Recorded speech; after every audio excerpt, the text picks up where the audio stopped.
all set for long Ramadan night. We stepped into vibrant streets around Akbari Gate, alive with energy, bustling crowds, and dazzling shopping lights. Before anything else, we stopped at a new favorite tea stall by Golden Tea for a warm cup of chai, with cool breeze and tiny raindrops adding to the whole experience.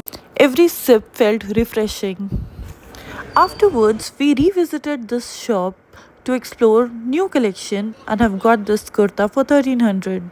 Soon, hunger set in, so we enjoyed a hearty, delightful dinner, sharing blissful laughters.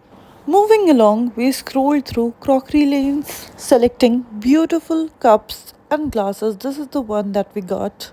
Our next stop was this fabric shop where we picked out rhinestones to add touch of glam to our outfits. Next, we visited Men's Cloth House. This shop has huge collection of unstitched cloth material for men.